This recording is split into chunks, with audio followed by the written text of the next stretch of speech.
Blog Talk Radio.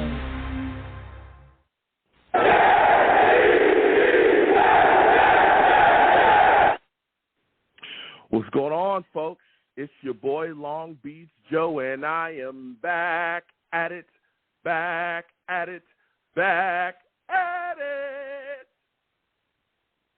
Again.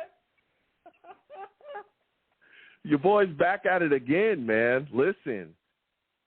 We have a lot to discuss. We're going to be talking about Aaron Rodgers responding to Sean Payton and his comments about Hackett. Hackett also responded as well. We're going to be discussing that. We're also going to be talking about Dalvin Cook leaving the Jets facility. Not signed yet. Okay, we are live.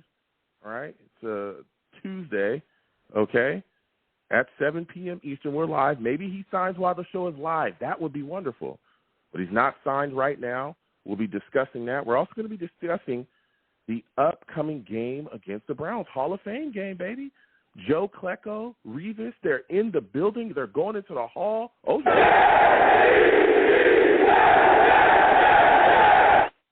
Oh, man, we got to talk about that, too. Two amazing Jets. We're going to be discussing that. We're also going to be discussing Jets training camp, okay? All right? It's going to be quite a show. So I'm fired up already. Listen. Let me get into the show. I'm the man of the people. I'm here for the people. Let me shamelessly promote my Facebook page. Everyone go on Facebook, search The Long Beach Joe Show. Like that page. My content's up there. Go ahead and give it a listen. Message me. I'll message you right back. I love going back and forth with you folks about this football team. Also, leave me some feedback. I love hearing about what you folks think I do here on The Long Beach Joe Show. I am also on iTunes as well, okay? Go on over to iTunes, okay? Type in The Long Beach Joe Show. Subscribe to the podcast on there and give me a 5-star rating and leave me some feedback, okay? I appreciate everyone that does that, all right? I really, truly appreciate it. And for those of you that do not know, listen, I'm also on Twitter as well. Going over to Twitter, type in @TheLongBeachJoe, @TheLongBeachJoe, and I'll come right on up. Go ahead and follow the show's page on there and talk to your boy because I talk back. Personal Twitter is @YoungJ000, @YoungJ30, okay? And follow me, man. Talk to me. I talk back. I go back and forth with all Jets fans and even people that aren't Jets fans, okay? Got a lot of Packer fans on me. They be trying to get after you, boy. I don't even be saying nothing. I'll be minding my own business. They're so upset that Aaron Rodgers is the Jets quarterback. They just keep going on and on. I don't know why. I'm not even bothering anybody. I'm just wearing my green jersey. But, they want to talk to me, so, I let them talk. I don't respond, Your boy is also live as well on YouTube for those of you that do not know. Some people run into the YouTube show and they're shocked. They're like, Joe, man, we love your takes. We love what you got to say. We love how you reach out to everyone in the fan base and you take calls and you listen to people. But we didn't know that you were so handsome. And I say thank you. Thank you, ladies. Thank you. All right? I'm not an arrogant person. I'm just here, trying to do what I can. And, so come on by if you want to see me, if you want to see what we got going on here. Come on over to the YouTube, all right? Go on YouTube, type in Long Beach Joe Jets, Long Beach Joe Jets on YouTube. Okay, subscribe to the channel if you have not subscribed already, and hit that notification bell so when I post content, you folks will be in the know, all right? And I appreciate everybody that does this, all right? Also give the streams a thumbs up, and don't be shy because when you come in here, best believe you will be met by the savages, okay? You know what the savages are? The savages are my chat, all right? You want to know why I call my chat the savages? Because they're savage.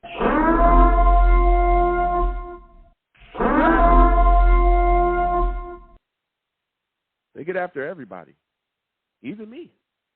Nobody is safe, okay? Keep that in mind. Nobody is safe, all right? They will get after you. Trust and believe. If they don't like your take, they're going to let you know about it, okay? So just know that. Now we're going to talk, all right? Because we got a lot to discuss now that we've gotten that out the way. Listen, callers, hold on just 1 second. Quickly, we're going to cover these things. 973, Steve, other new callers as well. Hold on. We'll get to everybody. Listen, there's been a lot going on. As we know, Sean Payton made comments about Nathaniel Hackett and the Jets recently. He did try to walk some of those comments back, but it angered quite a bit of people. We heard, Sulla come out and speak his piece about them. Aaron Rodgers also had something to say, which we're going to cover now. Other teammates as well have had things to say. There's a lot of people around the league that didn't like it either. But Aaron Rodgers definitely checked, absolutely checked Sean Payton with what he had to say. And I'm going to let you guys listen to these comments that Aaron Rodgers had to say in response to Sean Payton and his comments. Here they are.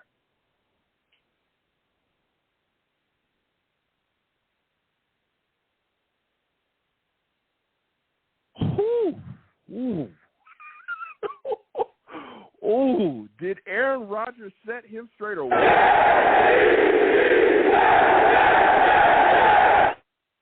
Whoa, right? Listen. And that, listen, Aaron Rodgers is a Jet through and through, clearly, right? We're sitting here, we listen to these comments, and what did he say? Listen, keep my coaches' names out of your mouth. And again, I know that Sean Payton has tried to walk this back and try to apologize the best he can, but he knew exactly what he was doing when he let those comments fly out of his mouth. He knew that. And the crazy thing to me about this situation is that if you're Sean Payton, right, you're coming in to be the head coach of the Denver Broncos, you're trying to set a tone there. You're trying to set a tone.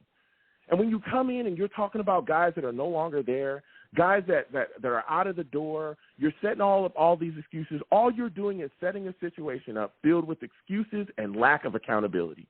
That's not how you set a tone with the new team you're coaching. Not at all. I thought those comments were crazy. Again, I know he tried to walk them back, but those comments clearly angered many within the Jets facility. And let me tell you something. It just wasn't Aaron Rodgers that talked about those comments. It wasn't Aaron Rodgers that just responded. Nathaniel Hackett also responded to the comments as well. And I want you folks to listen to what he had to say. Here's what Nathaniel Hackett had to say in response to Aaron Rodgers. Now listen, we heard Nathaniel Hackett. He's ready to move on and he's focused on this, but clearly he was angered by those as well. He talked about how Sean Payton broke a code. I believe that as well. There's no way a coach of the ilk of Sean Payton, who's done so many things in this league, should be speaking that way about another coach in this league. But still and yet he did that. But again, Hackett, as you heard, he's worried about what's going on here in this building, all the great things that we're doing, all the wonderful people he's working with, Coach Sulla, everyone else, all the players that we have here, all the expectations that are set up for the season. He's focused on that. He's not going to let this, roll him down at all whatsoever. I just find, again, those comments were extremely shocking to come out of Sean Payton's mouth, not only the way he talked about Nathaniel Hackett, but the way that he talked about the New York Jets as a franchise as well, bashing us, talking about how we're, trying to grandstand and all these things with Hard Knocks and stuff like that. Whoa, brother. The New York Jets tried to turn down Hard Knocks multiple times. We did. We absolutely did. Privately, and publicly. Sulla came out and talked about, I don't want Hard Knocks. Multiple players, including Aaron Rodgers, was trying to, stop this train. Hardy talked about not wanting Hard Knocks as well, possibly being a distraction. And even when the New York Jets were forced into Hard Knocks as well, you could clearly see that they begrudgingly had to deal with it. Aaron Rodgers himself talked about how, they're shoving it down our throat, but there's nothing we could do. Mind-blowing. But clearly, those comments have angered many in that building, and I believe that hate, because it was top-tier hate, will add as fuel to the New York Jets this upcoming season. It's going to be us against everyone else.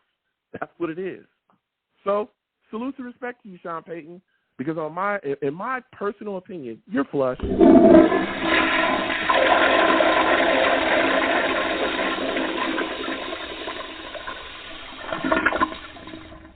Yeah, we'll see you week 5.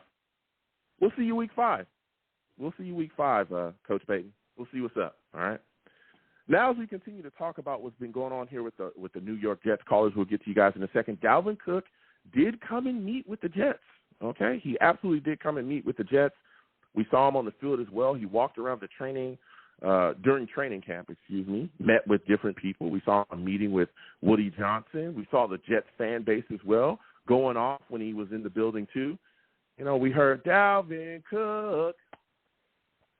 All right, listen.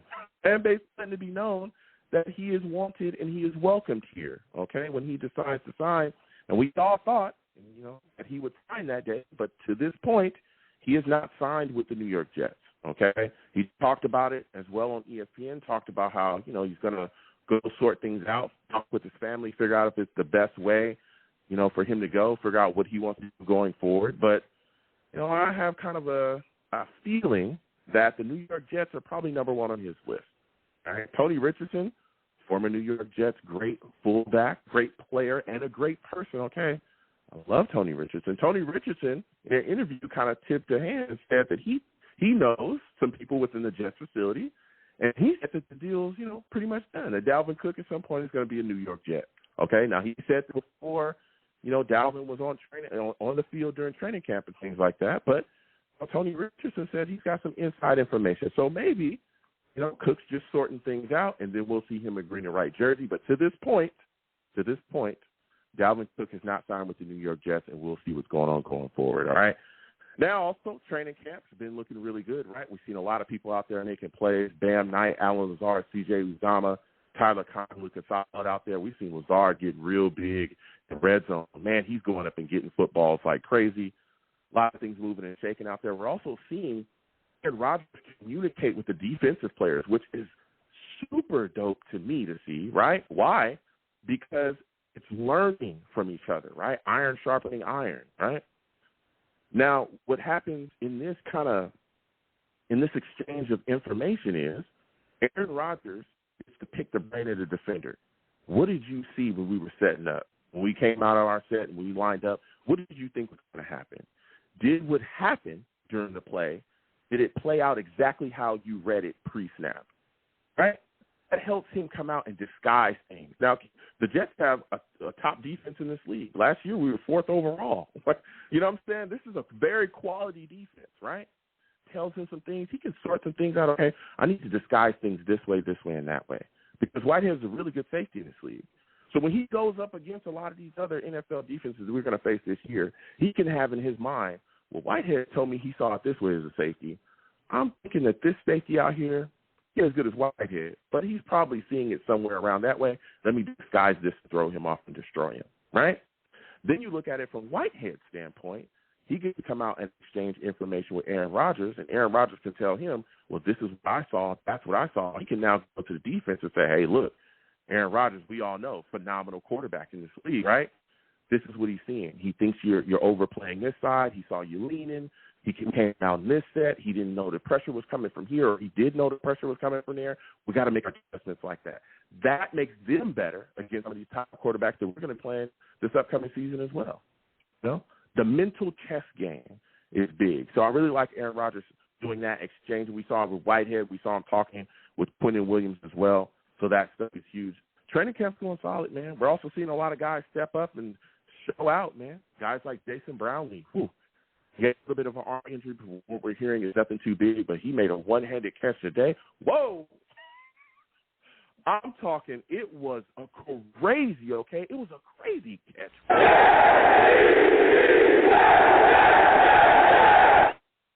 It was wild.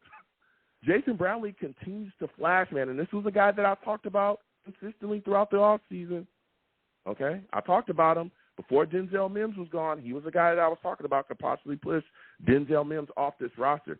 This kid Brownlee is doing his thing. It's going to be very interesting as we continue to go forward, see how he's utilized. Maybe he'll play in the upcoming game against the Browns. Again, we'll see how that arm injury is going.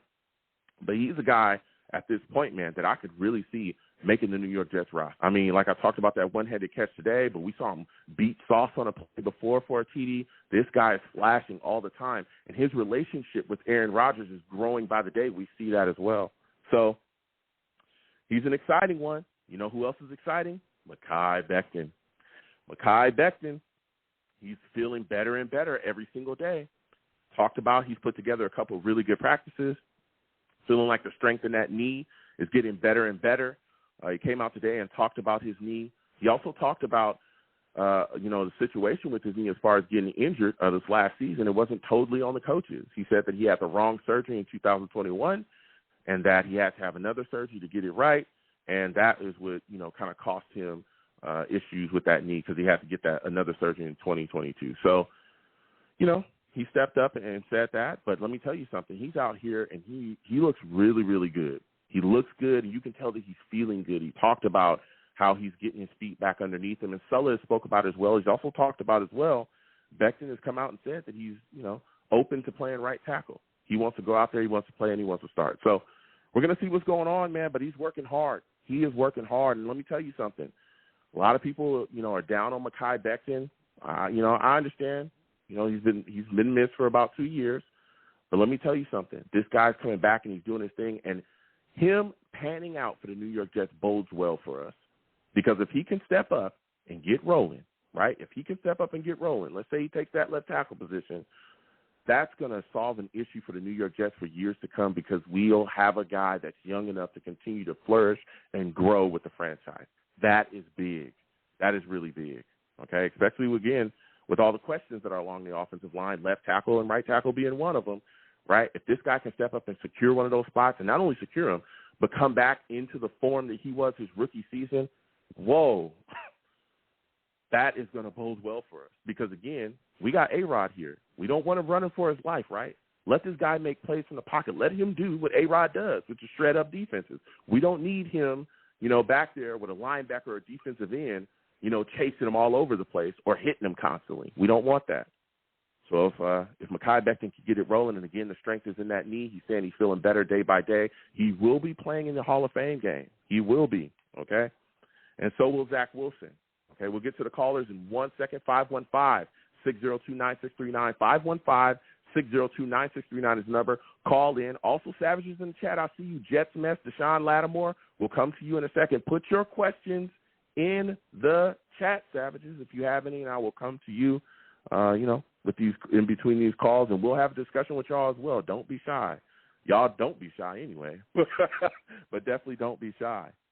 So especially, the questions along the offensive line, as we continue to have those type of discussions, if Becton can sort out and pan out, that would be big. And then you look at this offensive line as a whole, there's a lot of questions outside of just Mekhi Becton. Laken Tomlinson, hey, is he going to step up this upcoming season? He had a very questionable season last season, wasn't very good. Is he going to have a bounce-back year this year? You look at the center position, Tippmann, McGovern. To this point, Tippmann has really been working with the third team, the second team, sometimes third team. It's looking like Connor McGovern is the guy that's in the lead for the center position. Even though it's going to be a battle, we got to see who's going to shake out there. But let's say Connor McGovern is the guy they go with. Connor McGovern wasn't the best last season as well. Can he step up and become better than we saw last season? ATV coming back from that injury. We'll see what's going on. Let me tell you something. ATV was an all-pro caliber guard. You know what I'm saying? All-pro caliber guard. I think he is phenomenal, right? We've got to see what he comes back, looking like after that injury. I think he'll be fine. Then you got a question mark there at right tackle as well. Is it Max Mitchell? Is it Billy Turner? Is it going to be Mekhi Becton? To this point, Dwayne Brown, he's still on the PUP. Everybody's screaming about Dwayne Brown. He's still on the PUP list right now. Never mind the fact he's going to be like 38 years old, And there's big questions about him, too. Can he stay healthy for a full season? He missed time last season as well.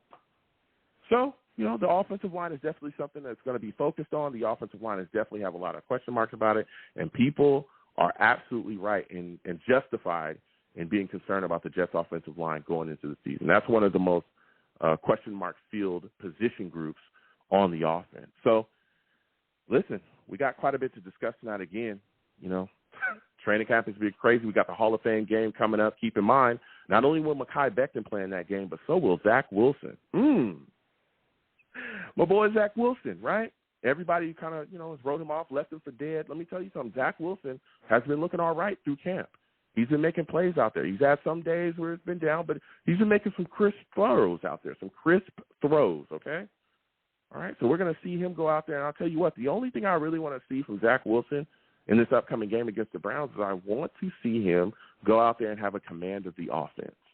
That's another thing I think people are forgetting. Nathaniel Hackett, at least here, is a new offensive coordinator here. He's implementing his scheme and the way he does things. Yes, they're still running things, some concepts from LaFleur, but the way that Nathaniel Hackett runs his system, there's different ticks, there's different verbiage, there's different things that they're going to be going out there. can they pick that up and go out there immediately and execute a lot of these things? To this point, right, in training camp, we've seen a lot and heard a lot of talk about the defense really dominating. And the offense has had its days here and there, but for the most part, there's been miscues. There's been a lot of pre-snap penalties. There's been miscommunications, which is going to get cleaned up, right? It's going to get cleaned up. But keep in mind that this is the first year, Nathaniel Hackett's here. It takes some time. There's only really a handful of guys that understand what this offense looks and feels like, have been within this offense, understand what it looks and feels like running at 100% with Aaron Rodgers under center with an NFL defense trying to take your head off. That's Billy Turner, Randall Cobb, Alan Lazard, Aaron Rodgers himself, Nathaniel Hackett, right, Tim Boyle, right? Those guys, are the guys that, understand what it's like here. So, we'll see what's going on here and how it's moving and shaking there. And we'll see how things sort out. But it's going to be very interesting to see Zach Wilson and see what he can put together against the Browns in the Hall of Fame game, okay? So, again, 515-602-9639, 515-602-9639 is the number. Call in. We are taking all callers again. Please be patient when you call in. We will get to everyone. Also, Aaron Rodgers talked about taking a $35 million pay cut. Wow. He talked about that, and he talked about it basically, being a decision that was very easy for him. He said, hey, big names, they may fall out during the trade deadline, and there may be some guys that can come in and help us. And, hey, I want us to be prepared, and that's why he gave that money back. That shows commitment to the New York Jets. That shows commitment to what we've built. It shows commitment to Joe Douglas. It shows commitment to the football team. He's not just talking the talk, but he's walking the walk as well. All right, we'll be discussing that tonight. Again, 515-602-9639, 515-602-9639 is the number. Call in. First caller I'm going to, we're going to hit these lines, all right? I'm going to my guy, Steve. Steve, I'm coming directly to you, okay? I'm coming directly to you. Steve, salutes. I want to thank you for calling in tonight. Before we let Steve even talk, okay, just know, Steve, the Savage.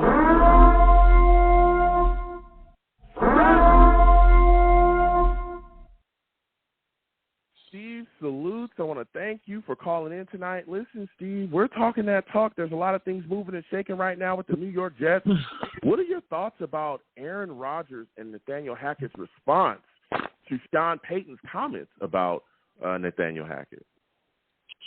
Hey, Joe. Well, first of all, it's always great to have you back on your show, even though we just recently spoke on Friday. But, it's always great to hear from you, talk about this football team. And, Joe, finally, we have a game this week. When I mean we have a game, we have a game. But it is a preseason game. Not all the starters are going to play in this game on Thursday, but it's going to be fun to see football getting back. Now, before we do get into that, listen, the thing about Nathaniel Hackett and Aaron Rodgers, with the responses, listen, they responded. They needed to respond what they needed to say, and all we can just say is, Joe, like you said earlier, we'll see you in week 5. We'll see you in week 5. We will. That's it. Listen, we're going to see him in week 5, Steve. I mean, he was talking crazy. He tried to walk it back. He's talking crazy. But I like the fact that, again, you have Aaron Rodgers backing his coach up. We all know he loves Nathaniel Hackett. He said it's one of his most favorite coaches he's ever, dealt with in his career. And then, again, we got Nathaniel Hackett saying, hey, look, I'm not going to let this sideline me. I'm not going to let this, I'm not going to lose focus over the situation. We got a lot of great things here, and I'm focused on what we're doing here. So I like the way that they responded.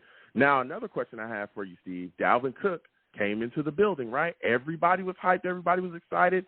We thought that he would be signed, okay? We thought that the deal would be done. There was a lot of talk, a lot of people with inside information. Deal's going to be signed. He's going to be done. Dalvin Cook then leaves the New York Jets facility without a deal. How are you feeling about that, Steve? I've talked to some Jets fans that are panicking, that think he will go elsewhere. How are you feeling about it? Are you worried that Dalvin Cook will not become a New York Jet? Listen, I'm not really too worried about it right now because listen, Dalvin Cook may want to go explore, look at other teams, because maybe he wants to give other teams maybe a chance and see what he wants to do. I mean, listen, I know he did say that he did like his visit with the Jets. He did like he did like meeting the players, and the coaching staff. He even met with the owner, Woody Johnson, as well. But you know what? Listen, right now, Joe, we just have to just get things focused and moving on with other things. We just can't worry about Dalvin Cook right now. Yeah, that's a fact. That's a fact now as we're moving along and keeping it rolling, like you said, because if we got a game coming up, we got to discuss this, man. Zach Wilson is going to be playing in this upcoming game against the Browns. What are your expectations for him, man? What are you expecting out of this guy, in this upcoming preseason game, the Hall of Fame game? Let me say this about going into this game because, everybody all says, every year, the preseason games are boring to watch. The preseason games are this and that. You don't really get to see all the starters play. You know something, though, Joe? This is actually a really, really, really big audition for Zach Wilson to see if he can get his career back where it needs to go. I mean, listen, he's in a brand-new offense, going into this year. He's now with a well-experienced offensive coordinator, and especially of what he's learned under Rodgers, in camp. The thing is, I am really, really excited to watch Zach play on Thursday night when we go to Camden, Ohio, to play against the Browns. And Mm-hmm. I think it's gonna be a really, really, really exciting moment, and it's also gonna be exciting because this is gonna be the first time that Mekhi Becton has not been on the field since the first game of the year back in 2021 when he injured his leg that year, and everyone all says Mm-hmm. to this day that that he was to blame to get hurt on that play. Let me tell you something. If you guys ever go back to that first game of the year, and I said this to many other Jets fans, that if you go back to that game, a guy who used to play on our team, I'm not really going to bash him out. I mean, he was a terrible offensive lineman, but Greg Van Rotten. I mean, his last name was wrong, but I call him Greg Van Rotten because he was trash, that player. He was the reason why Mekhi Becton got hurt on that play in that game. And let me tell you, I can't wait for Becton to get on the field on Thursday. Yeah, I can't wait either. I'm really hoping that, again, that he feels good. He's been talking about he's had some great practices that he's put together as well. Things are feeling good. Things are feeling more natural. And he's talking about how he's getting that strength back in that knee, that confidence in that knee, so that he can go out there and do his thing. And I want to get your thoughts on this, Steve. How do you feel about him coming out and saying that he's open to playing right tackle, even though, again, we heard, last season the pressure from playing right tackle caused the issue with his knee. What are your thoughts about him now turning around saying, hey, I'm open to playing right tackle? Do you feel like that shows that he's gaining more and more confidence in the strength of that knee? Yeah, no, it definitely shows. I mean, listen, it's just that I just think he's just really, really excited to finally get back on the field for the very first time since 2021. And Mm-hmm. I can't expect it to get back on the field. And I know that Becton has even said before, like, listen, if I got to do the right tackle position, I will do the right tackle position. I know he won't be too crazy about it, but I know that the one thing he is doing is he wants to win a starting job. But I know he's got a lot of work to do. He's got a lot of work to do. But you know something? We're going to see it on Thursday. Yeah, we absolutely will. Now, as we continue to look at this offensive line, there's a lot of things moving and shaking. What are your thoughts about Tippmann? What are you expecting out of him? I think he's going to be a guy that's going to be out there playing as well. Are you excited to see him out there? Oh, absolutely. I'm excited because I know for a fact that mostly all the rookies are going to play in this game on Thursday. But the one player that I've been looking forward to, and we've spoken about this before, Jason Brownlee, man. Brownlee. Man, I don't know if you've been seeing those one-handed catches. Pretty soon, I don't know. I don't know about you, Joe. I think I'm going to have to be in the mood for a brownie sundae. What do you think? Yeah, listen, Steve. Jason Brownlee has been looking phenomenal.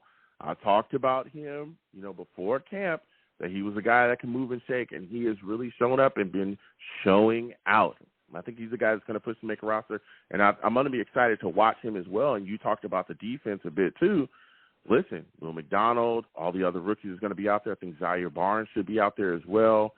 Jared Bernard. There's so many guys that I cannot wait to see out there moving and shaking, going out there making plays, getting their feet underneath them and getting things rolling. But especially Will McDonald. Yeah. If he's out there, it's going to be exciting. I want to see if he's going to be able to get a sack in his first preseason game. Do you think it'll happen, Steve? Hey, Joe. Yeah, Joe. One thing is, about this game is, listen, on Thursday, there's not really going to be any starters we're going to see on Thursday.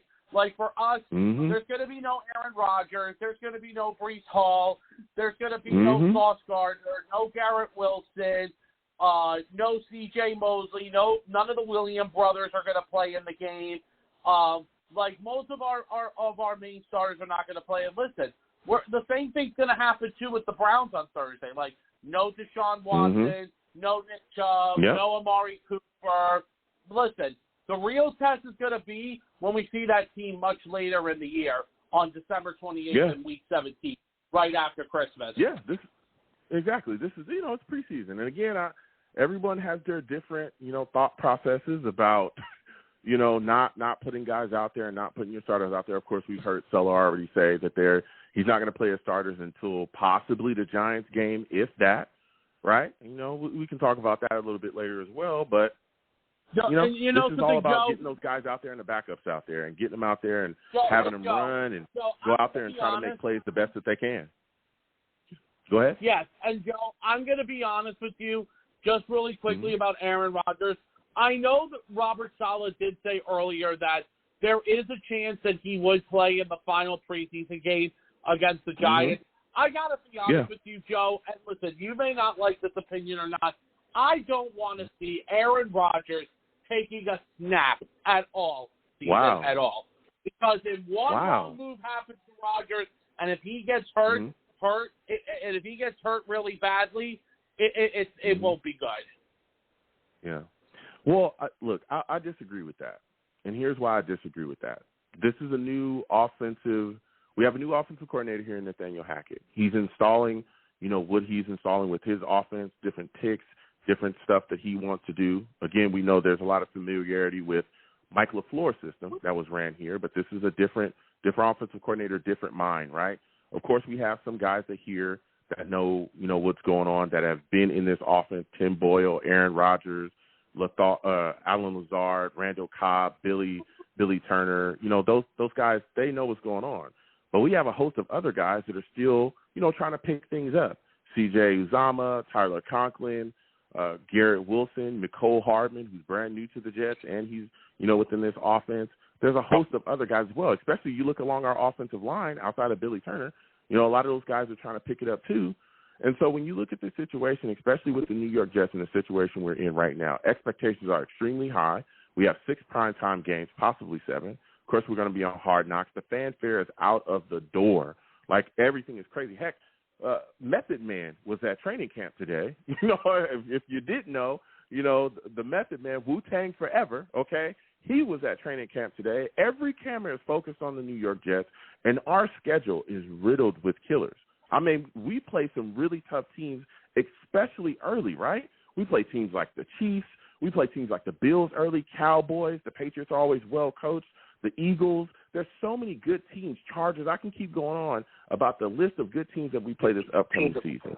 The New York Jets offense has to come out hot out the gate. We have to start hot. We have to.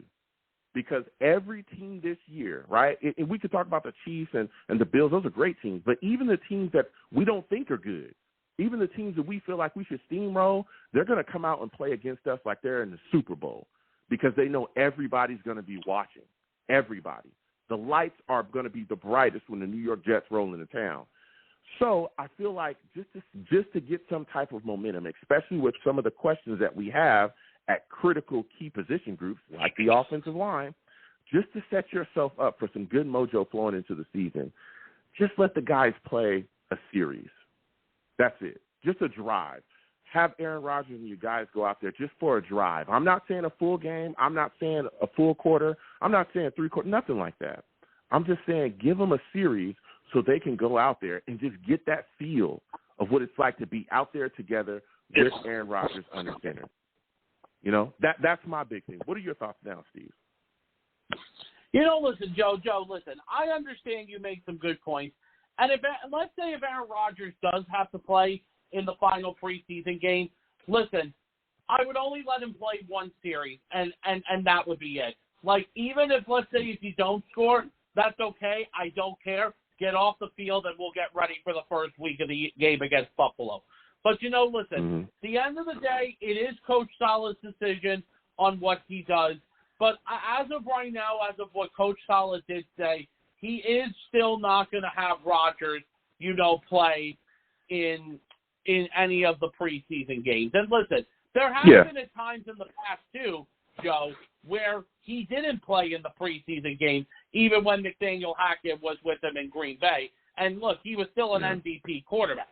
But the only thing is, listen. Joe, because the one thing is, listen, if they're going to play in the preseason games, going down the road, but the one thing that we always have to hope for is at the end of the day is that everyone gets out of that game healthy. That's the one thing I care about. No, listen, you're talking facts, and I get what you're saying. Yeah, of course, there's been preseasons where he didn't play, but he was around people that were extremely familiar and had been in that system for more than a year. There with Nathaniel Hackett and LaFleur when he was with the Packers and all. That's fine, but this is year one in the system for a lot of guys that are here. So me personally, I would like to see them run for a series, but we know Saleh has already talked about not putting his starters out there until the game against the Giants. Okay, but it is what it is. Now my final question for you, Steve, because you've been talking that talk. We got Revis and Klecko. Okay, Revis and Joe Klecko going into the Hall of Fame. Give me your thoughts about those two great Jets getting that fanfare, getting that recognition by the NFL, man, and becoming Hall of Famers. How are you feeling about that? Yeah, listen, I never really watched Joe Klecko a lot because, listen, Joe Klecko always played in the 1980s. The only thing I could remember about Joe Klecko was that he was a member of the New York Stock Exchange. But, and listen, I'm happy for Joe Klecko. And not only that, the Jets will put him in the Ring of Honor at halftime in week number 4 on Sunday Night Football against Kansas City. So congratulations to Mr. Klecko. But I got to talk to you about Revis. Let me tell you. Talk to me. I watched Darrelle Revis when I was in high school. And let me tell you something. I remember back in 2007, Mike Tannenbaum was aggressive in that draft, and we traded up to the number 14th pick to select Darrelle Revis. And a lot of fans were like, okay, we ended up picking this corner out of Pittsburgh. Let's see what this kid can do. So I remember, Joe, if you remember when Revis's career began, one of the worst games he had his rookie season was the first game of the year when he got torched by Randy Moss. Like, if you remember that game when he got torched by Randy Moss, the first game of the year against New England in 2007, and everybody was all calling Revis a bust and all of this stuff. But Revis learned. And then towards the end of 2007, he started to get a lot better. Then in 2008, he was getting better and better as well. Then came that amazing season he had, which we called Revis Island in 2009. I remember that he got his revenge on Randy Moss a couple of years later when the Patriots came to the old Giant Stadium, and the Jets won that game 16-9, and Giant Stadium was so electric. Like, I even went to a couple of games that year when I watched Revis just pick off a player. Each and every week he always would intercept the player. I remember another one of the best games he had back in 2010, and I was actually just watching this as a highlight, Joe, before you got me onto the show. That game against Detroit when he only gave up one catch for 13 yards on Megatron that game in Detroit that year. If you remember that game, let me tell you. Oh, yeah. Darrelle Revis to this day goes down, in my opinion, as one of the best players that ever played for the New York Jets.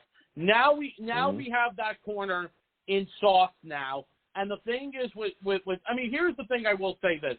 Darrelle Revis and Sauce Gardner are two totally different players. Revis was always the player that always knew how to cover, but Sauce is like, not only can Sauce cover, but Sauce is also physical as well.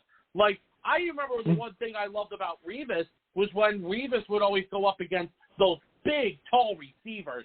Like, if anybody remembered from that AFC divisional playoff game in San Diego, how the Jets gave no one a chance because the defense was so small and the offense of the Chargers was so big. Well, guess what? We ended up beating the Chargers that day, 17-14, when Revis made that amazing interception off his back. You know, Darrelle Revis, let me tell you something. He earned his way into the Hall of Fame, and I am so happy for him. Once when he was a first ballot Hall of Famer, I even said this to myself, Joe, we're going to the Hall of Fame game. And guess what? We're going to the game on Thursday. Yeah. Listen, well, congratulations. Listen, Steve, this is a phenomenal call from you, man. Let me give you a hand, man. Give him a hand. Yeah. Give Steve a hand. This is a darn good call. I like it. All right. Whoa. Not too much, okay? I'm not paying y'all for the extra clap, okay? Steve was good. He was great. He gave us some great takes, but slow down, all right? Slow down, everyone. Listen, Steve, it was phenomenal to speak with you. I want to thank you for calling in. Next time I have a show, I want to hear from you, all right, my friend? All right, Joe. Have a good night. Bye-bye. All right, you have a good one. Listen, Steve calling in with some fire, okay? We're going to keep getting to these lines again. 515-602-9639. 515-602-9639 is the number. Call in. We're taking our callers. Salute to Deshaun Lattimore in the chat. Salute to you. He says, Aaron said he wouldn't mind playing in the preseason. Yeah, Aaron Rodgers did say that, and he wouldn't mind playing some preseason football. And like I said earlier, look, I'm not bashing Coach Sulla. I'm not doing that. And I understand that everybody's excited about what the Jets are doing and what we have here, and there's a lot to be excited about. But keep in mind, again, 973 will come to you in a second. Keep in mind that this is a new offensive coordinator trying to install, his system here and the way that he does things. And there's a bunch of guys on his team that are just, getting up to speed with what's going on here. Again, we're hearing C.J. Uzomah talk about every day. He's learning something new from Aaron Rodgers every single day. Also, if you look at training camp, if you've been following it from the beginning until now, the offense has kind of been up and down, right? We've heard a lot about there's been some great days, some flashes, some great throws here and there, but for the most part, our defense has really been, putting that work in. Our offense is coming along, though, right? And that's usually what happens, especially in that first year. But we've heard about a lot of miscommunications, miscues, pre-snap penalties as well. Some issues along our offensive line here. We've also heard about our offensive line getting beat up by our defensive front. And maybe that's just because our defensive front is that dominant. You know what I'm saying? You got Q, you got Lawson, you got some boys out there, but there's some guys that still need to figure out where they're going. So getting 8 out there on the field and having him under center, again, for just a drive or maybe 2 drives in a preseason game, a couple preseason games, I think would bode well for the New York Jets offense because they have to hit the ground running this season. They have to. We faced too many killers this year, too many great teams to be coming out and trying to, really get rolling. Because I'm telling you, off the bat, we playing the Bills, and we know the Bills defense is serious business. So put that in the chat. Give me your thoughts on that, folks. We'll keep getting to these lines again. 515-602-9639 is the number. 515-602-9639 is the number. Call in. I'm taking all callers again. When you call in, please be patient. We'll get to everybody. New callers, just know, okay, I do not allow cursing on my show, okay? You curse on my show, I'll get you out of here fast. I'm talking fast. Faster than we got Denzel Mims out here.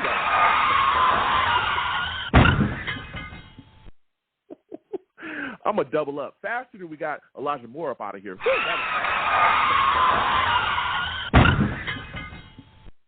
I'm going to triple up. Faster than we got Jamal Adams out of here. Whoa, that was fast.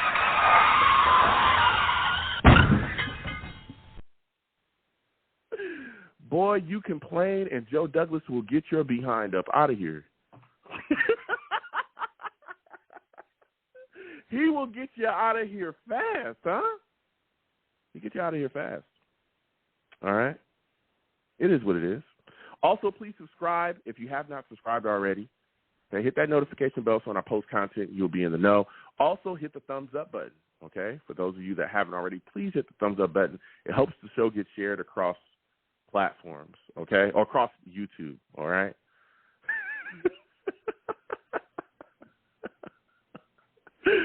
Oh, man, that was a triple up right there. I'm telling you can play Joe Douglas to get you gone. He'll get you gone fast. Got rid of Elijah Moore, all right? We got some capital back, got rid of Jamal Adams. Everybody's celebrating that trade now. I remember your boy was out in the wind by himself for like 2 years. I was the guy screaming, get that guy up out of here. Nobody wants to hear me.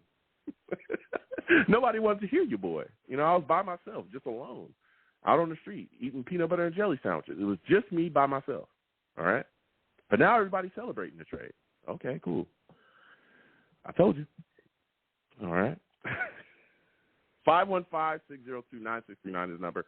Call in. The lines are open. Next, we're going to go to 973. 973, I'm coming directly to you, okay? 973, salute to you, my friend. I want to thank you for calling in, man. Give me your thoughts. We got a lot of things moving and shaking right now with the New York Jets. We got Nathaniel Hackett, Aaron Rodgers responding to Sean Payton's comments. What are your thoughts about the comments, and what are your thoughts about their responses? Well, I'll say one thing. Will Hackett be able to hack it, first of all? That's the question right there. And I was not particularly thrilled with the comments that were made. I mean, he had no right to say it whatsoever. I thought it was very insulting. You know, I mean, he may be in charge, but, you know, there are some things you just don't say. I mean, that's like personal bashing right there. So anyway, even though this is a preseason game, you know, I actually am looking forward to it. You know, it's been building up to the hype. You know, I don't know if Rodgers is going to play, you know, this game or not, but, you know, it's looking very positive than past season. And I'm looking forward to it. I just hope that, you know, Aaron Rodgers can, you know, live up to the hype. You know, he's been on a downward spiral for the last 3 or 4 years. I mean, he's not the same as he was when he was, you know, with the Super Bowl winning Packers. But, you know, he also had a lot of, you know, tension going on and didn't want to be a team where now maybe he can put that aside and maybe give the Jets, you know, a good season and hopefully avoid that late season crash we had last season. I mean, we were on the outside looking in the playoffs. Hold on a second. Hold on. I want to answer that, what you were saying. I don't mean to cut you off. I think that Aaron Rodgers is going to be okay. All right? I think there was a lot of factors there with Green Bay that was, you know, that caused a lot of that issue. A lot of it was talk about his thumb, that him having issues with that thumb is what really caused a lot of problems, especially, and we know he's a quarterback. He's got to use that hand to throw. So that was a lot of issues as well. And we saw that there was a lot of turmoil behind the scenes as well with the front office, him in the front office, and we saw that relationship. So a lot of things, you know, I think went sour there. He's moved on and he's here now. I think that we'll get a solid, you know, Aaron Rodgers. And let me tell you something. If Aaron Rodgers doesn't even have to be, right, and, of course, I think he'll be a top 5 quarterback in this league, me personally. But Aaron Rodgers could be a top 10, top 15 QB, and I think the New York Jets would be in a perfect position to compete in the playoffs and possibly make a run. Look at where the New York Jets were with bottom-of-the-barrel, no disrespect, right, but bottom-of-the-barrel quarterback play last season. It was very up and down. From Zach Wilson, Mike White was solid until he got his ribs jacked up, and then things just went off the rails for him as well, right? We still had a chance to make the playoffs with 6 games left, and we couldn't win one of them. As bad as the Jets' offense was last season, and it was bad. It was bad. As bad as they were, and as up and down as we were, we still had a chance to make the playoffs with 6 games left in the season, and we couldn't get one damn W. Not one. As a matter of fact, in 3 of those games, the New York Jets offense didn't even score a touchdown. I mean, what in the world is going on? Flush that.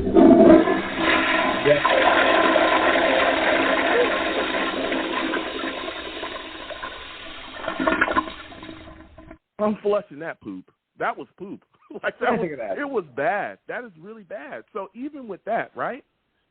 We were still in position to get things done. Even if you go back and you watch that Vikings game, the New York Jets had a ton of chances in the red zone and couldn't punch the ball in, right? We get 2 scores in that game, we win easily. The Jets' defense was phenomenal. 4th overall last season, and they literally were on the field all game. Aaron Rodgers here now with what we have here as well, Alan Lazard out there as well at wide receiver, Garrett Wilson continuing forward, taking the next step, this offense should be way better than it was last season. But give me your thoughts. Go ahead. Well, because you're mentioning Wilson, I mean, I don't think Wilson was able to cut it last year, and that was the problem. If it was for Mike, if Mike White wasn't hurt, he could have been a perfect, substitute for Wilson, but he got hurt, and that's what put the nail in the coffin right there. The Jets can't stay healthy. That's the big problem. If our quarterbacks can stay healthy, maybe we can be in contention to get, better than we did last year and maybe get a playoff spot. But they always seem to mess it up and get healthy by one injury after another. I mean, I don't know if the team is cursed or not, but, every time we look to see something happen, the opposite occurs. So that's what we got to avoid. I mean, because personally, I will with Mike White. Yeah. Well, I mean, he's gone now. Zach Wilson is still here, and this is going to be my question for you because you were talking about the upcoming game against the Browns. Give me your thoughts. Yes. What are you expecting out of Zach Wilson when he steps on that field in the Hall of Fame game? What do you want to see? See him and I like Cleveland, to be honest with you. But, Zach has to avoid, getting injured. If they can do that, maybe they can, measure up this season. I don't see much of, getting anything from Cleveland, because they are, the mistake on the lake. That's what they're known as. So I think it should be, a fairly easy game for us. And, we'll see how Wilson holds up. If he can, get past, these getting injured, like in the first, because in the first preseason game last year, guess what? He was injured. Yeah. I mean, he was moving. He tried to make a cut against Philly and did jack up his knee. But he was able to get back on the field. But you definitely want to come out of this preseason with everybody healthy. So you make it a good point there. Now, my final question for you, my friend, give me your thoughts, man. Revis, right? Darrelle Revis, Joe Klecko going into the Hall of Fame. Give me your thoughts about that situation. How excited are you for these two great Jets to get into the Hall? Two great Jets is right. Darrelle Revis, Jets, and Joe Klecko from, when I was growing up, he was the Jets. Honestly, most with Gaston and everything, that was the Jets team of the 80s. Okay, we didn't make it to the Super Bowl, but we were competitive. We made it to the playoffs considerably. The Jets were good in the 80s. People seem to forget that. Yeah. But, and Klecko was part of the reason. In fact, it was one of the main reasons why we were good back then. So, Klecko, long overdue for the Hall of Fame. Long overdue. Yeah. Finally paid off. Thank God. Yeah. Yeah, it's insane. I mean, Joe Klecko, I've talked about it with multiple people. Long overdue. I mean, this guy made the Pro Bowl with three positions across the defensive line. He was insane. Part of the sack exchange. I mean, 4-time Pro Bowl. He did so many great things for the New York Jets. He should have been in a long time ago. I remember when I was Revis, Revis is just, come on. That guy was a first ballot Hall of Famer. You look at what he was able to do from the cornerback position. I mean, he played against really good wide receivers, too. It wasn't like he was playing against scrubs and bums, nothing like that. The top of the top, he was there. Megatron, Randy Moss, the list goes on and on against top receivers that he would face on a weekly basis. He was a guy that followed the number one weapon, okay? Wherever you was at, he was going to be there too, okay? So he was following you around, and he was going to shut you down, and when he got his clamps on you, you were done. You were no longer a part of the offense, not the offensive game plan for whatever team that you played for. So just to show his dominance, that guy literally shut down a whole side of the field by himself with whoever he was covering. It was insane. You just didn't throw at him. And that's why when Asante Samuels was running his mouth talking about stats and interceptions and that only matters, we talked about corners, the interceptions and the stats ain't high because nobody wanted to throw at him, dog. Nobody even thought, hey, maybe I should chuck this ball in Revis' direction. That's not even a logical thought. You just don't do it because it's Revis, right? So, to see him get into the Hall is phenomenal as well. I'll give you the final words. Yeah, I mean, because, like I'm 53 now, and I remember when I was like 11, 12, and Klecko, was in there and, made the Jets, the team of like, in our division before Buffalo became, what they are now, and before the team I call them, you call them the Patriots. The Jets were right up there, in the AFC East. Only thing I found was Miami. The Jets were good in 1980. You know, a lot of people seem to forget that. I didn't. And like I said, there's the reason why. Because I've been a Jets fan, you're talking that talk. I've been a Jets fan for let's see, I'm 53. I've been a Jets fan for like the last 46 years. Mm-hmm. Yeah. Yes, I Listen, am. You're talking that talk. I want to thank you for calling in tonight, my friend. It's been phenomenal to speak with you. I got to slide off. You have yourself a good one, man.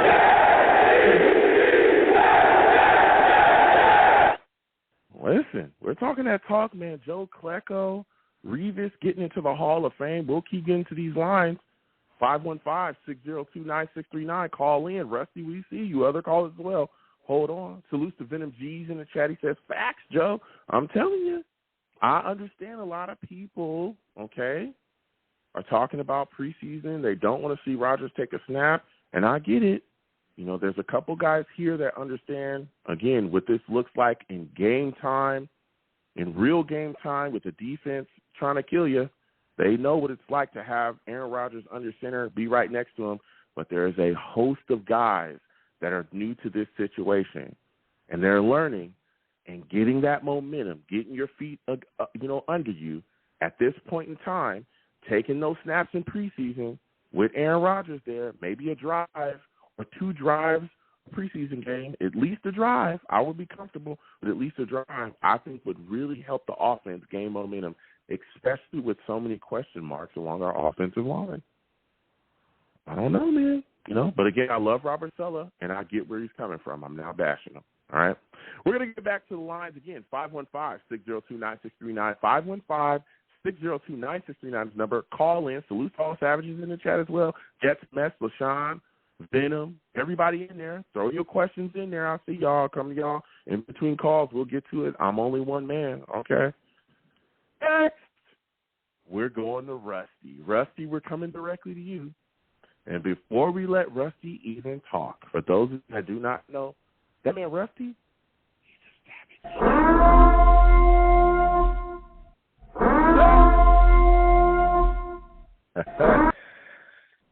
Listen, Rusty, salute to you. Thank you for calling in. I love talking to you about this team.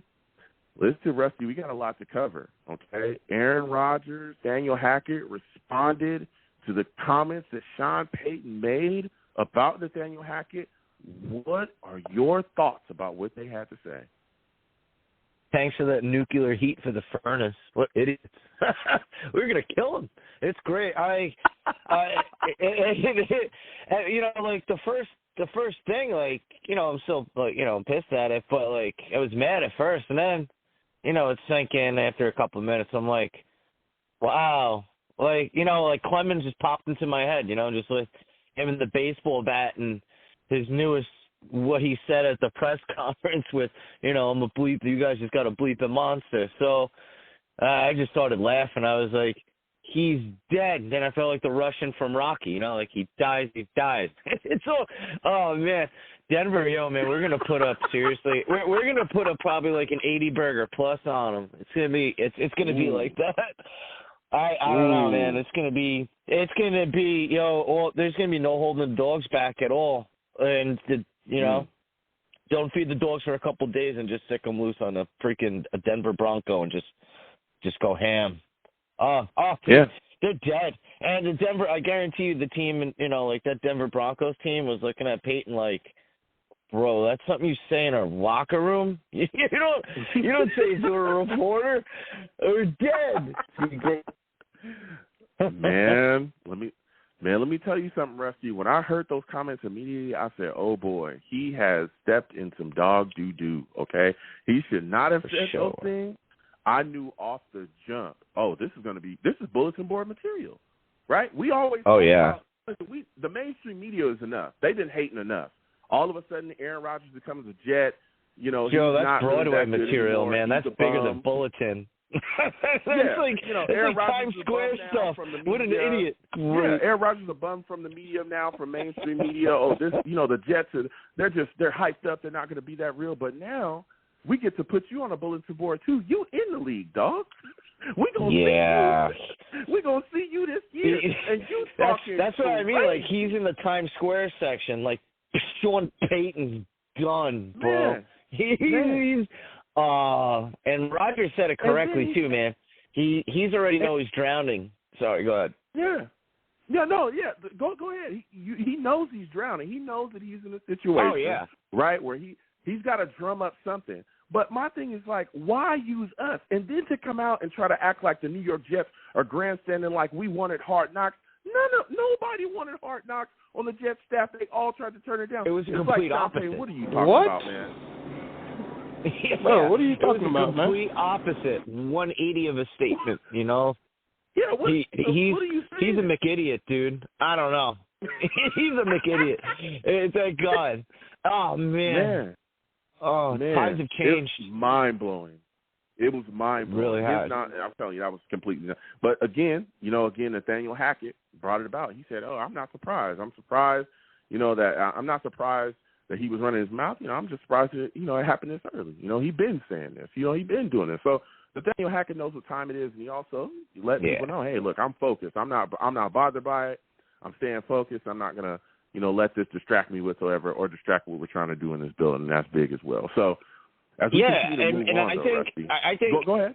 Oh, my bad. Go ahead. But no, go ahead. I think Hackett too knows, like, he's not a coach. He knows that he's not like a good coach. He's like, all right, but I'm a hell of an offensive coordinator. He's like, I'm no Gase.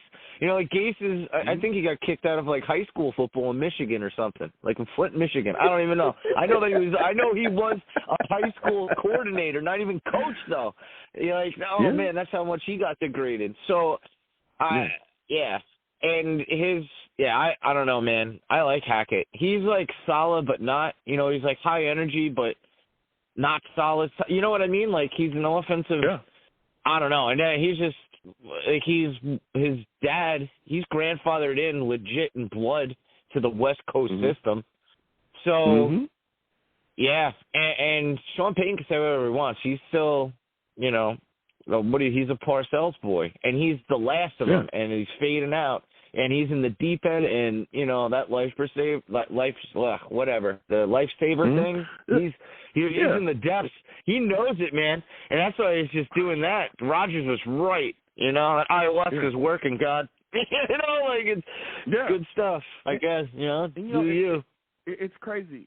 What's crazy about it is a lot of people are talking about, Nathaniel Hackett. Even then, I've gone back and forth with a lot of people talking about Nathaniel Hackett and, things not working out with the Denver Broncos. And I want to remind people that sometimes coaches go places and it's just not a good fit. Things just don't work out. It happens, okay? Let me remind you folks of somebody, okay? Because I've gone back and forth with quite a lot of people about this.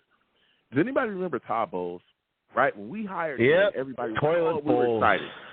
He came here. He wasn't that good of a head coach, right? There was issues, time management, all kind of issues with him, right? Him and McCagan, all the stuff we went through with him and his team.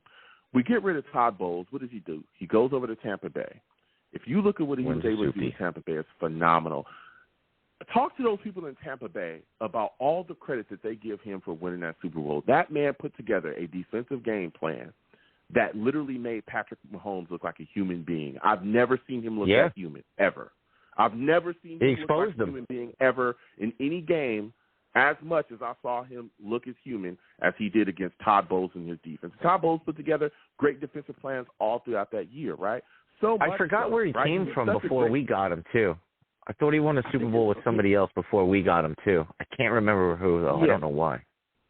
Yeah, he was so good there, right? That guess what? When Arians decided to move on and go on about his way and get out of coaching, they gave Todd Bowles a head coaching job over there, and he's over there doing his thing. So sometimes things just don't work out. That doesn't mean that a guy can't coach, and it dang sure doesn't mean that a guy can't be a good coordinator. Just because you maybe not getting it done, right, in a spot, maybe you're not getting it done as a head coach, doesn't mean you can't go somewhere and be a great coordinator and maybe get another head coaching shot down the line. So I just want to what was that guy from the Texans? Not Callahan, not that freaking idiot. The other guy before him. He was like mediocre but not good. Are you talking about Wade Phillips too? Wade Phillips too. But I was I was talking about the other guy that has like the crew cut with the black hair. I can't remember him. I can't remember. But he's a hell of an offensive coordinator. He won Super Bowls. And you're right. Same thing with Wade Phillips. Wade Phillips is a hell of a coordinator too, man. Mm-hmm. So yeah. So there's been guys out there that have done it. I just want to put that out there because I cannot stand when people just bash him and make, well, he's a bad head coach and blah, blah, blah. Look, he's not a head coach here. You know, and again, sometimes guys go places and they don't work out. Cameron, salute to Cameron and Savage in the chat. He says Arizona. Arizona is where Bowles was. So, yeah, you know, sometimes things just don't work close. Out. You know, they think. Yeah, he was in there with the Steelers, right? In the Super Bowl they lost, but I think, Yeah, man. Things just don't work out. Yeah, salutes again to the Savages in the chat. Salutes to Jennifer as well. I see you. Salute Savages. Now, as we continue on, and we're talking about this football team, give me your thoughts about this situation, Rusty. Dalvin Cook comes into the building, right? We all think he's going to be there. We're getting a lot of people with inside information saying Dalvin Cook is going to be a Jet. It's done. He's going to sign. He comes in, has his physical, goes to training camp. We see him at the training camp. We see him at the facilities, walking around, right, in camp. But then he leaves the Jets facility not signed. What are your thoughts about this situation? Do you think that Dalvin Cook will actually be a Jet, or are you concerned that he's not going to actually end up signing with the green and white? You're breaking up a little. You're breaking up, Rusty. I don't know what's going on. Can you hear me? Go ahead. Can you hear me better? Yeah, I can hear you now. Is this better, Joe? All right, my bad. That's sorry. Wonderful. Yes. What do you call it? I would love it if he was, but to me, it's not end of the world if he isn't, because I don't know what Taylor might be a free agent. I really honestly don't want him just because of, you know, his indecisive moves, but I don't blame him too at the same time. Then there's also Kareem Hunt. I don't know why everyone's sleeping on Kareem Hunt, and he's like $2 million. That's a good name, yeah. So, heck yeah, and you never know, you know, with Devontae or, you know, with Evans. So you don't know what's going to happen in Tampa Bay, and then you don't know what's going to happen with the Raiders if they bottom out. So as far as running backs go, if Cook falls through, I wouldn't mind a Kareem Hunt because his discount, it works. And I don't know. I think we'd probably trade Michael Carter to, like, the Saints because isn't Kamara in, like, some serious legal troubles? I don't think, like, he might not even play this season or something, right? Yeah, I know that there's some situations going on with him. I don't exactly know what his status as far as playing, but there has been some stuff going on. My thought process about it is this, though, Rusty. I know that people are talking about, you know, bringing in Cook or other backs, right? And I want you to give me your opinion on this. If we don't end up with Cook, okay, fine, right? Breece Hall, we'll see what happens going forward with him. I know there's a lot of talk that he probably is not going to start the season, and I think that the Jets, I hope not. I think the Jets are even dealing with Cook, kind of tips their hand to maybe they probably think that Breece is not going to be ready to start the season, which is fine. I don't want to see Breece on the field until he's 100%. Yeah, you don't rush that. We all agree on that. Yeah, we all agree on that. So my thought process is, why can't we go forward with Carter, Knight, and Izzy? Why can't we do that? Right? I'm cool with that. I don't know. Yeah, I feel like a lot of people want to get rid of Michael Carter because of the season last season. Everybody knows I love Michael Carter. But I think that there was a lot of things that people don't. There was a lot of things in play that I think a lot of people don't talk about, right? Well, I think it's the Moore situation with Carter, to be honest with you, because he went out publicly against the Jets. So, and it doesn't work out well. I mean, even my boy Mims got the axe. Yeah, I mean, listen. Well, Mims asked for a trade directly. He wanted to be gone because he wanted to compete for the number one spot. That's true.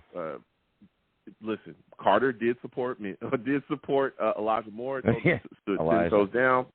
But again, there was a lot of things, you know, going on, and that's his homie, so it is what it is. But I understand that. Yeah, I don't blame him, but I'm just saying. Yeah, keep in mind, there was a lot of things moving and shaking last season. You look at the offensive line, a lot of injuries. Our offensive line failed to open up holes. They struggled, you know, in the running game often, right? And even when the running game was working and things were able to get rolling, we would see Michael LaFleur often just go away from the running game, right, for no reason. Remember, he's an idiot. It was like, okay, yeah, our running, and well, now he's gone. You have Nathaniel Hackett. Yeah, he's right? an oval-headed idiot. I can't stand him. That guy. Oh, well, fraud. I can't stand him. now we got Nathaniel Hackett here, right? And he's everywhere he's been, right? Even in Denver, he had a really good running game. Everywhere he's gone, no matter the back, he's had a solid running game. In Jacksonville, another place, everything's good there, right? So our offensive line, we think is going to be okay this season, depending on how it shakes out, right? Okay. Oh, my bad. So, yep, go ahead. Sorry, I got distracted. Maybe Leonard Fournette, something works through. But Hackett was with him. Yeah, Hackett was there. Oh, Hackett was there in Jacksonville. Yeah, with him, with Fournette and sorry, and Blake my bad. Bortles You as said well. Jacksonville, and my brain went to that. I'm sorry. Sorry, Joe. My bad, bud. No, okay. Then you look at the situation with our quarterback, right? It was very easy to defend the New York Jets. You just stack the box and say, hey, Zach Wilson, beat me with your arm. He can't do that. You stack the box, you clog the running lanes, there's nowhere to run. So I think a lot of that stuff is what we saw, and that's why we saw Michael Carter struggle last season the way that he did. But, again, we've seen – and we didn't use our tight end. Go back and look at that Bengals game. Yeah, exactly, in our tight end position as well. Yeah. There was a lot of – well, it wasn't really used. It was getting, it started the engine, but it wasn't, pulled out of the driveway, I should say. And so I understand people talking about trading Michael Carter, but I just feel like I want to see Michael Carter in a Nathaniel Hackett offense. I want to see this because same here. But if we get another running back, he's gone. There's too many chefs in the kitchen. Why does it have to be him? Let's have this discussion. Why does it have to be him? Why can't Bam Knight be the guy?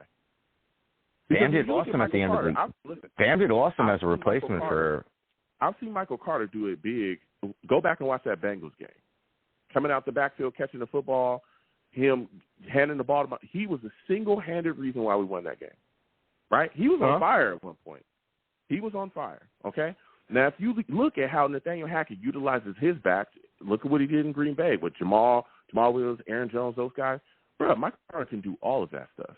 Michael Carter coming out the backfield is going to be a nightmare. And I think a lot of people are not talking about this either. And I want to get your thoughts on this. We talk about the weapons that we have here. We talk about Lazard, Garrett Wilson. We talk about the utilization of the tight end position, C.J. Uzomah, Tyler Conklin, Jeremy Ruckert, who's coming on as well, who we're all excited about. I can't wait to see him in this upcoming preseason game as well. We talk about all these weapons, moving to Cole Hardman, all of this, right?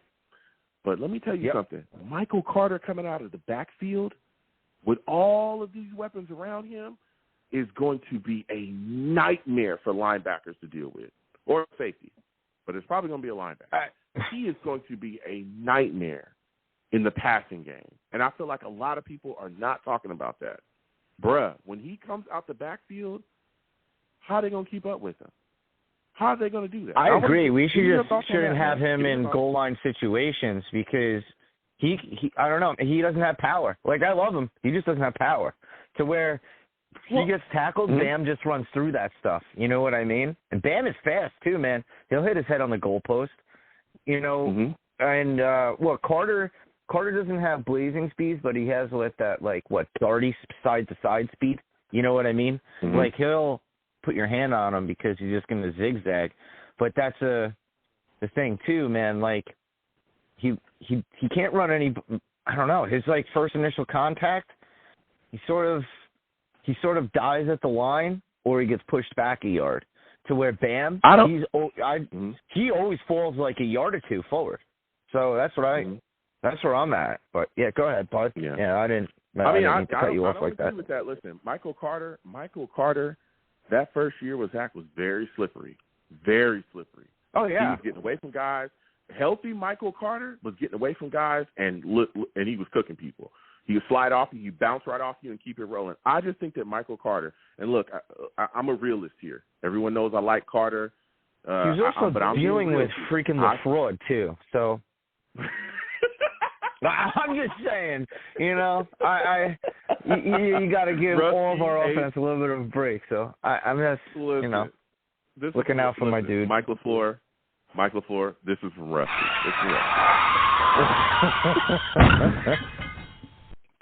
Rusty hates Michael so LaFleur. bad. For those of you that do not know, I do. He can't stand him. Couldn't stand him when he was I just want to play the Rams so bad and just paint his guys just on their backs. on a weekly basis, Rusty would call in simply to bash LaFleur, okay? So he can't stand him. But getting back, I hate that guy. Michael Carter, I think, would be phenomenal in the Nathaniel Hackett system with Aaron Rodgers being able to throw him the football, right? No more Zach throwing the ball 15 yards over guys' heads or 15 yards behind them. I think Carter would be solid, especially, again, going forward with Bam Knight. And Izzy is another guy we're seeing real, progress from in camp, too. He's been putting on. Yeah, I'm really looking forward to seeing Abracadabra. I'm really looking forward to seeing it. I thought, dude, he's like the Magic Man. He's here and then he's gone. It's great. It's like Talladega Nights in a way. But it's true. I can't pronounce his name. I don't know, so I just call him Abracadabra, and then it makes sense. He's like the Magic Man, so it works. For me, anyway, my stupid brain. Yeah, listen, as we continue to talk about this team, Rusty, because you bring in the heat, there's a lot of discussion about the Jets wide receiver position, and mainly, man, a lot of people, of course, we talk about Garrett Wilson, who's phenomenal. He's still dealing with the, rolled ankle, nothing crazy. They're just being very, cautious with him. We talk a lot about Corey Davis as well, who's dealing with a situation too, but everything seems like it's going to be all right with both of those guys. But let me tell you something. Jason Brownlee is showing up. I was just going to say that. You see that pluck one-hander he did? Rusty. You see that one-hand catch? That was nasty. That was nice. Family show. Watch it. I said that shiz. That shiz. I've been listening to Wu-Tang, so thank goodness I said shiz. YouTube be tripping. Okay? YouTube be tripping. But listen, Rusty, Jason Brownlee. Here we go! Let me tell you something. This guy is one-handed catches. We've seen him burn sauce on a play as well. This is a guy that's showing up and showing out. Give me your thoughts on him, Rusty, because he was a guy I talked about before camp, possibly pushing Denzel Mims out the door. Denzel Mims is now gone, right? And Jason is out there showing out. Give me your thoughts about him, man. It's awesome, but it's weird, too, because how tall is it? He's listed at 6'2". He does not look like he's 6'2". He looks like he's like Lazard's height, like 6'5" or something like that. And I don't know, man. Like he's doing some cool things, and he's running routes, and got to give it to those scouts down in those South scouts. We might have just stepped at it. The way that he caught that. That's why I'm like, I don't know, my brain's dropping all over the place. But the way that he caught that pass, that one-handed one, was just, I don't know. It was weird in a good way. He just snatched it, plucked it out. And the Jets didn't even touch him, too. He could have got up and ran for a touchdown. But, I mean, that was one. And then other than that, he's been destroying it, man. He's some. We got, like, when Salah said it. What was it, last year, or the year before? It's like a defense of butcher knives. Rolling. We might have that was wide receiver. And and I'm not wishing good luck to anybody in the NFL about that. Nope. Yeah, I hope they all get cut up and slashed. Jason, I'm telling you, he's a guy that's pushing. Something. I think that he could end up making the roster, man. He could be our sixth wide receiver. I think so. I think it's so. Did we draft him, or is he a UDFA? I think he was a UVFA. Wow, I think he was a UVFA. That's awesome. So I'm telling you, a guy him and Dean the third things together.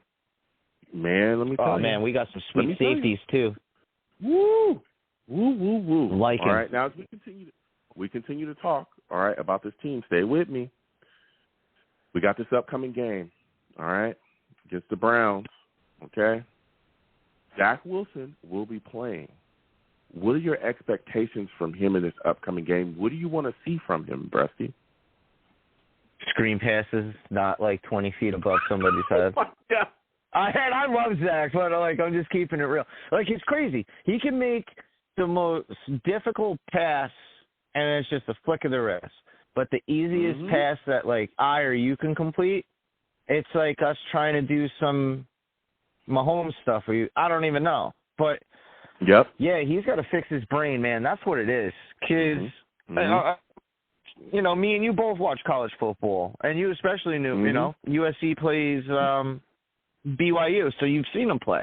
Yeah. And he wasn't like that, you know? Mm-hmm. And he had far less better wide receivers and, you know, like it's a whole mental thing, man. So, and that's a great thing, too, that Rodgers is in his brain. And, you know, and he's going and telling Rodgers, and, like, Rodgers is like a freaking head coach, too. It's crazy. He's going to talk with defensive dudes. It's awesome. He's all in. Listen, you're talking facts. But that's how I feel about that. I want to see Zach come out and just have command of the offense, man. Have command of the offense. That's it. I'm with you. Show that his mechanics are taking a step forward and that he's getting better. He's in a great position, and I think he's set up in a situation to succeed here, but he's just got to show us those steps. You know, I don't need him to come out and throw for 300 yards in a preseason game to impress me. No, come out and do the simple stuff. Show me that you can. Yeah, no burping the baby. Show me that. Yeah, show me that you can just come out. Show me that. Yeah, exactly. Show me that you can come out, be solid mechanically, and get the ball to where it needs to go. Make your reads and beat the defense. That's all. That's all I'm asking you to do. No, nothing crazy. Nothing crazy. Now, as we continue to talk about this offense, Mekhi Becton is also going to be playing. Rusty, I'm hearing a lot about, you know, Mekhi Becton's knee, that he's feeling good, that the strength is coming back. Give me your thought about this, man. What are your thoughts about Mekhi? Situation with his knee and how he's starting to feel better, and what are you expecting from him in this upcoming preseason game as well? Well, I don't think everything is going to, of course, come back because it's basically been 2 years since he's been out, unfortunately. But the clips that I've been seeing the past couple, he looks fast.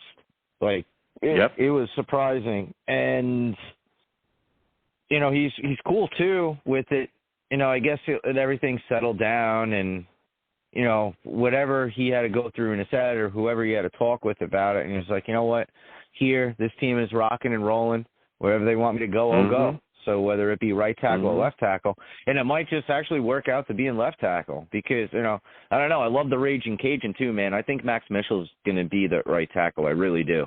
I love that guy. Yeah. He thinks about the blood bumble clots and stuff. So, and then you have, you know, all of our left tackles are somewhat injured, so it opens the door for it's there for Becton if he wants it, or if he not so much wants it, or if, you know, his body can handle it and him mentally too, because that's a weird type of thing too on your knee. You know, your brain does some weird muscle memory because you're so used to during everything else when you were injured for it. You're favoring something a little bit, and then you have that little slight thing of in the back of your head. I don't know, us who had knee surgeries. I don't know if you did, but I did. I think you did too. It's like that little lack of confidence on certain things. It's like, should I? And then that's where it's, you know, if you're an offensive tackle, that split second, that's going to kill you and burn you. You know, you're going to have McDonald's flying past you, serving people through the drive-through. You know, and all of a sudden your quarterback's killed. So I can't wait to see McDonald kill people too. That's gonna be great. But I'm excited to see Becton. Really? Yeah. Listen, you're talking back, man. I've never had, you know, God willing, I hope I never have to have like a knee surgery or nothing like that. But I know a lot of people that have, especially I grew up playing sports, and they I say, had what Becton had actually, but I don't. Oh wow! I don't weigh the size of I'm not the size of a redwood, but I had that. Yeah, it was on my left. I tore my right tantium tendon in half. And then I had 2 indent fractures on my patella and 3 on my femur. And then they met together. My meniscus evaporated, and then it shot my kneecap out the side, but inside the skin. But it looked like a shark tooth. My goodness. And then that's a big – yeah, it was awesome. So I had to be in a straight – I had to be in a straight brace. It was like a reverse ACL and the PCL, so where they put you in the machine. So I had the reverse. I had to wait for my tendons to heal. And I was one of the first ones to get the surgery without stitches. So basically, remember those colored pencils or pens that were like 15 different multicolors? And you can, you know, on the sides, you could put them down. But if you took them all down, you'd see all the prongs, you know, but they were all pens. So it looked like that. And they basically welded my tendon back together. And, I had to be in a straight brace and had to learn how to walk again, kneel, heel to toe, all that. It wasn't fun, bro. And you know, that sounds like a lot of pain. I'm 160 pounds. So like, what's Becton at that time? He was like, what, three. He was like 3 trees. Like yeah, yeah. That's he was like yeah. Listen, I'm sorry that happened. You know, Rusty, but that's yeah. I got over it. That was years well. ago, but it takes a minute, man, and it messes with your head. Yep. It's weird. You know, especially with ice, you second guess yourself. It's like, oh, am I going to slip? So I just learned how to fall. It's weird. I'm just like, screw it. I'm going down to the ground because I don't want to have that happen again. Yeah, and it's crazy. Like I said, I played sports my entire life, and I've had friends that have had knee injuries, like bad ones, and they, just like you, say a lot of things. Listen, it messes with your head. You don't know what's going on. You start to wonder if you can just trust the knee, period. Like, can I just trust it walking? And it really does a number on you. I've sprained my ankle really bad before to the point where I thought I broke it. It was so bad. Yeah. And I went, and it wasn't broken. And I remember just coming back from that was like, whoa. I even was wondering, like, is my ankle ever going to get better? It felt so bad. So you could imagine, you know, with his knee. And again, he even came out and talked about recently that he had the wrong surgery at first with his knee. Yeah, I'd be freaking out, man. Instability caused the issue in 2022. He had to get a surgery again to then fix that. So, you know, I'm just happy to see him back out on the field. I can't wait to see him go out there and doing his thing. And even him talking about being open to playing right tackle, he's willing to go there. And to me, that shows that he's confident in that knee again. Because that something happened, and he's like, I'm done with it. Yeah, that was part of the issue. I'm going to pancake on IHOP again, you know? Mm-hmm. Yeah. Back to IHOP, isn't it? Exactly. My next question for you, man, what rookie are you watching tonight? Not tonight, during the game. Thursday? What rookie are you going to keep your eyes on the most during the upcoming game against the Browns? It's crazy, man, because I just had a couple, and then the one from, like, the fault was the linebacker we got in the 4th round. I can't remember his name. Just because Zaire Barnes. I wanted Skinner, JL Skinner.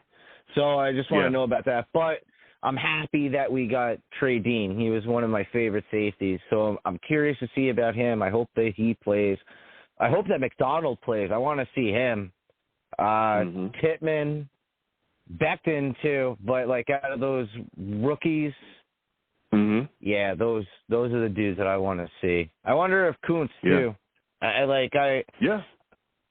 Just, you know, he's just like a fast. If he's just a fast guy, just put him at wide receiver. You know, just have him run down the field. If he's 6'9" and he can jump that high, forget it. Like, what are you going to do? Yeah. You know, you might as well use him for something. He's big. It's going to be exciting to see what they do with him. I don't know if he'll make the roster. I think that I don't think he will, but I mean, that'd be cool if he did. If they let him go. Yeah, he could absolutely be stashed on the practice squad, but his potential, because of the size and the physical ability, that's what it is. Off the charts. Yeah, that's why it's like, do I cut him? I don't know. Yeah, that's where the if is. Because then it's between him and Yeboah? And Yeboah is awesome, too, and he plays special teams. So, and he's good at special teams. So you don't want to get rid of that, too. It's we're in a good pickle, Rick, you know?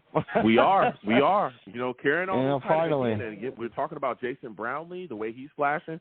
It's going to be some crazy cuts. You know, when the time comes, it's going to be crazy to see how they round out this roster. Now, my final question before I let you go, Rusty, because you've been bringing the heat. Give me your thoughts about Revis and Klecko getting into the Hall of Fame. How do you feel about it? How excited are you to watch these two great Jets, get their just due? Klecko. Like, Revis is one of the best cornerbacks, period. Just on who he had. Like, even if you go back from 90s, all those dudes, Dion and everybody. Like, you're breaking up, Rusty. You're breaking up a little bit. Can you hear me? Yeah, now we can hear you. You were breaking up before. All right, I'm sorry.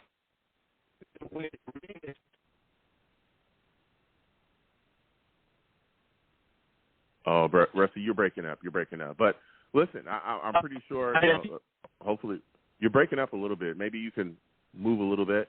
I'm trying. Yeah, I'm trying. Okay, there you go. I can hear you now. Yeah, right there. All righty. Yeah, sorry. This is perfect. Before I got rudely interrupted by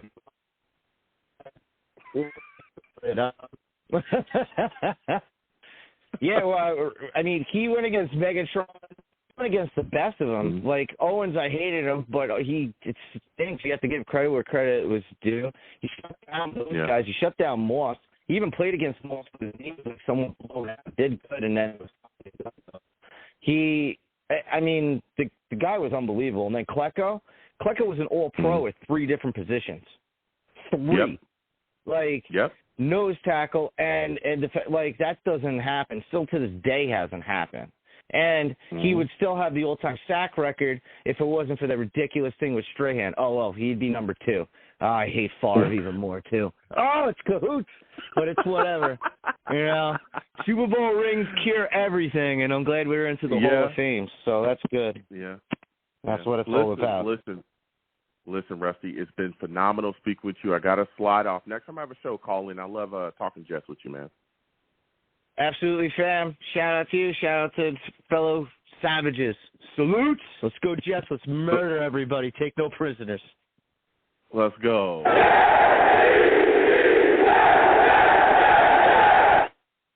Listen, Rusty bringing the heat, man. A lot of stuff going on. Salutes to all the savages in the chat. I got to come to y'all. Cameron Trammell in the chat, salute, savage. He says, when healthy, it's hard to tackle Michael Carter. I believe he was kind of banged up last year as well, as no one talks about it, though. The same as Corey Davis. Yeah, Corey Davis has got quite a bit to show. He's been looking good in camp, too. He's been making some plays. There was a throw that Aaron Rodgers made to him that was exciting, and he dove out and caught it. So Corey Davis looking like he's going to be a guy that's going to go into the season this year with the New York Jets. And let me tell you something. This Jets wide receiver core is not going to be something to laugh at. All right? Corey Davis, Mecole Hardman, Lazard, Garrett Wilson, Cobb, Jason Brownlee coming along. Boy, oh, boy. Good luck on covering us, okay? Jennifer in the chat as well, salutes to you, Savage. She says, Brownlee is how we hoped Mims would be. That's a fact. That is a fact, okay? Brownlee out there doing his thing right now. He's cooking. We're going to see what's going on. Also, Sludge Sports salutes. Good to see you in here as well. Man, this has been quite a show, okay? I'm excited. I cannot wait to see what happens in this upcoming preseason game against the Browns. Again, I want to see Zach Wilson come out and be solid, play with some confidence out there. I know the confidence has been a big issue with him in the past, right? Very unconfident last season. He was very shot confidence-wise, and he's been able to, really get his thing going. So, it's going to be exciting to see what he's going to be able to bring to the table.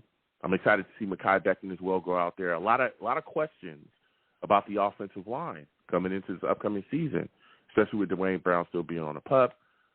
We're trying to see, who's going to compete. And if Mekhi Becton can come out there, man, boy, oh, boy, and put on a show, be solid, get that strength in that knee underneath him, and get rolling, we're going to be in some good times, man, and some good situations. So I'm hyped.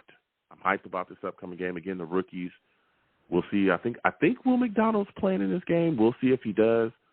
But, Pittman at some point is going to get in there. Can't wait to see him. And what he's going to be able to do. Again, that center spot, still battling. We'll see if he can step up and grab it or if Connor McGovern's going to be the starter. But this is Pittman's time, so we're going to see what time it is. It's going to be really, really exciting this upcoming game, man. Really exciting this upcoming game. Also, when you look at the other side of the ball as well, defensively, boy, oh, boy, some questions.